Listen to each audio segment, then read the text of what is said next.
മറഞ്ഞിരുന്ന് കാണുന്നുണ്ട് ഇവന്റെ കണ്ണുകൾ. മുന്നേ അറിഞ്ഞിരുന്ന വഴികളെല്ലാം മാറിയല്ലേ സഞ്ചാരം. കുന്നിൻ ചെരുവിൽ മൂവരെയും കണ്ടപ്പോഴാ കണ്ണിൽ വിളക്കുന്നു തെളിഞ്ഞത്. എന്നാലും നിങ്ങളുടെ പുറകെ ആളുണ്ടോന്നൊരു സംശയം. നിവർത്തി വരുത്താൻ 2 കാതം പുറകോട്ട് ഓടി.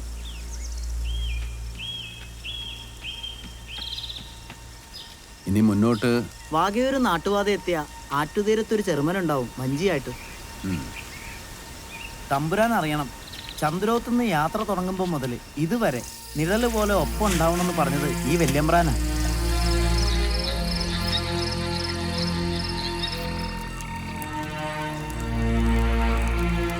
അന്നാ കൊടുങ്കാട്ടില് ആപത്ത് നീങ്ങിയതും വെടിക്കാരുടെ ഉന്നം തെറ്റിയതും വല്യമ്പ്രാൻ എത്തിയോണ്ടാ.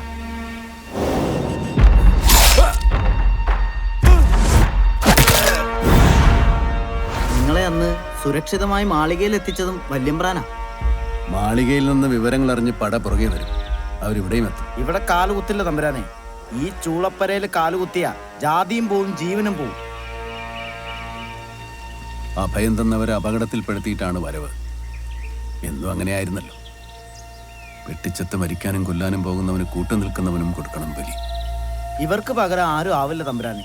10,000 30,000 അകമ്പടി കാവൽ നിൽക്കണതിൻ്റെ അടുത്ത് പോലും എത്തില്ല. നിങ്ങളെപ്പോലെ പഠിപ്പും പയറ്റും തികഞ്ഞവരല്ലാതെ. അല്ലെങ്കിൽ അതിനു മുമ്പേ അരിഞ്ഞു വീണുപോകും. നേരിട്ട് കാണാൻ പറ്റിയില്ലെങ്കിലും അന്നത്തെ വീറ് കാരണവർ പറഞ്ഞു കേട്ടതാണ്. കഥയല്ലെന്ന് ഇന്നാൾ അത്രയും കൊണ്ട് ബോധ്യം വന്നതുമാണ്. ഇവർ പോയില്ലേ നാടിൻ്റെ മാനം പോവും. താമൂരിയോട് മറുത്തു പറയേണ്ടത് നാവുകൊണ്ടല്ല, ഇവരുടെ ഉറുമിയോണ്ടാ. നേരമുണ്ട് എല്ലാം അവസാനിപ്പിക്കാൻ. ഈ കുരുക്കുട്ട് ഒരു കുരുതി കൊടുത്ത് അടർത്തിയെടുത്ത അവസാനത്തെ ചാവേറാണ് ഞാൻ. ഒരിക്കലും ആകാൻ കഴിയാത്ത യോഗയാകാൻ ശ്രമിച്ചു പരാജയപ്പെടുകയാണ് വീണ്ടും. സ്വന്തം എന്ന ബോധത്തിൽ തെളിഞ്ഞ നിങ്ങളെ പൂരപ്പറമ്പിൽ ചോരക്കുരുതിക്ക് വിടാനാവുന്നില്ല. കരുത്തില്ല. നിങ്ങളെ അടർത്തി തകർത്തെറിയാനാവുന്നില്ല. ഇനി ഒന്നിനും ഞാൻ തടസ്സമല്ല. മുന്നോട്ടുള്ള വഴി ഭഗവതി കാണിക്കട്ടെ.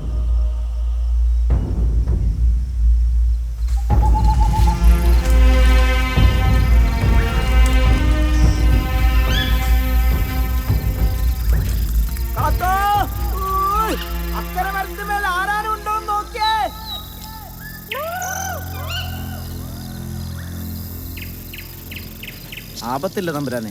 ചിലപ്പോ തലയ്ക്ക് മീതെ പൊത്തിലിരിക്കുന്ന വെടിക്കാരുണ്ടാവും. ചെറുമക്കുടിയിലും മൊയിലാരുപള്ളിയിലും തേവാരത്തും പറക്കുടിയിലും നമ്മുടെ കണ്ണും കാതുമുണ്ട്. കോഴിക്കോട്ടുനിന്ന് പടവന്ന ഈ തമ്പുരാക്കന്മാരെ കാത്തോളാൻ.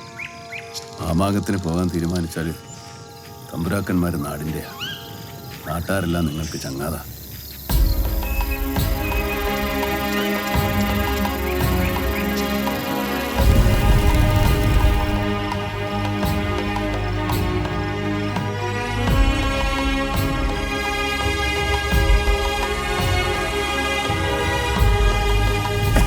ഇന്നിവിടെ തങ്ങാം. കണ്ണപ്പ പണിക്കരുടെ കളരി. ഇവിടുത്തെ നിഴല് പോലും നമുക്ക് ചുരികെ എന്തി കാവല് നിൽക്കും. ഇവിടെ ഇതിനു മുൻപ് വന്നിട്ടുണ്ടോ? ദാ അവിടെ ചിത്രപ്പായ വിരിച്ച് സ്വീകരിച്ചിരുത്തിയാണ് എന്നെ അന്നം മൂട്ടിയത്.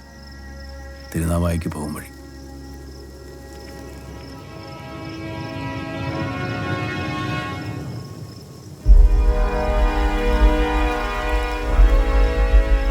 വിളമ്പിയതേ ഉണ്ടായിരുന്നുള്ളൂ. കയ്യാലുകളും ചെമ്മതിലും കടന്ന് കല്യാണക്കോളിൽ നിന്ന് മരക്കാരുടെ വീട്ടുകാരി പാത്തു ഓടി വന്ന അപായ സൂചന തന്നു. ബാങ്ക് വിളിക്കാൻ പോയ വീട്ടുകാരൻ മോനെ പറഞ്ഞ് അയച്ചതാ. കോഴിക്കോട്ട് നിന്ന് വന്നവരെ കണ്ടിട്ട്.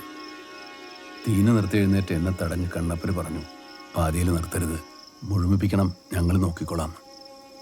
എല്ലാം കഴിഞ്ഞ് മുറ്റത്തേക്ക് ഇറങ്ങിയപ്പോൾ പെണ്ണുങ്ങൾ കുരവായിട്ടു.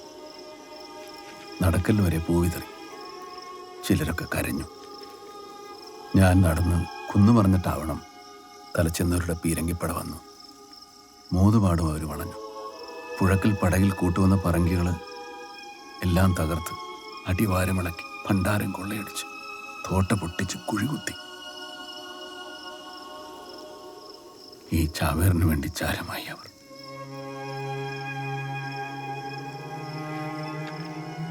ഇവിടുത്തെ നിഴലിനെ പോലും വിശ്വസിക്കാം.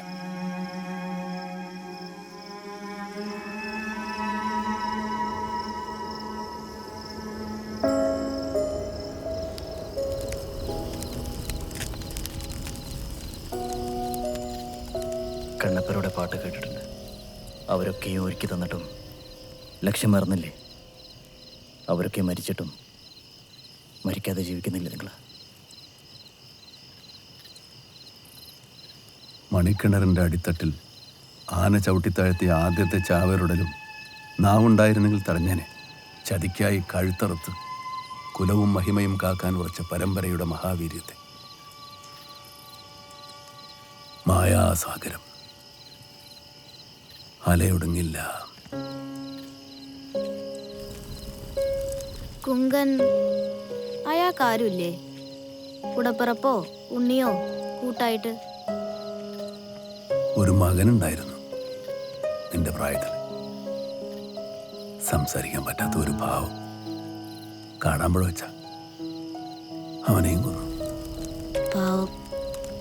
ഈ മരിക്കുമ്പോ ശരീരം ദഹിപ്പിക്കുന്ന എന്തിനാ?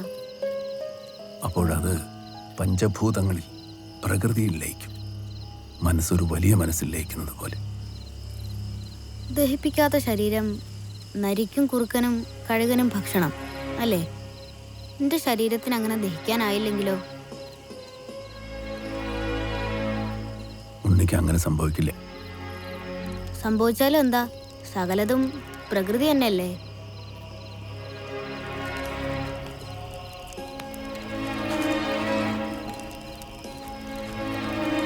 മരിച്ചാലും കത്തി നിൽക്കുന്ന യശസ്, അതിന് ഭയമാണ് അവർക്ക്.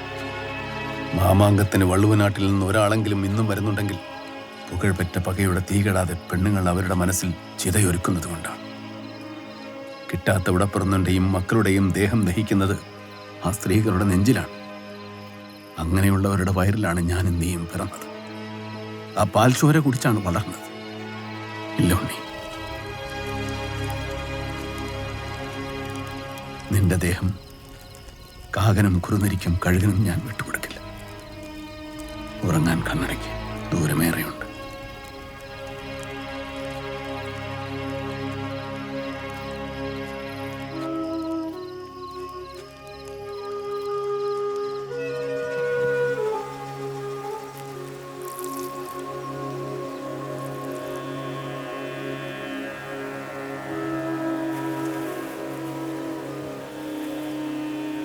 ഇത് അമ്മയാണെന്ന് സങ്കല്പിക്കുക.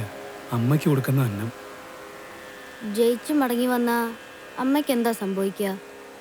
മരിച്ചുപോയത് അവരല്ല ഉണ്ണി. ജയിച്ചു വരുമെന്ന് നനച്ച് ജീവിച്ചിരിക്കെ ജന്മം വേണ്ടെന്ന് വെച്ച നമ്മളാ.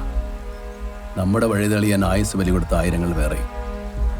അവരുടെ ആത്മാവിന് വേണം നീ അന്നമൂട്ടാൻ.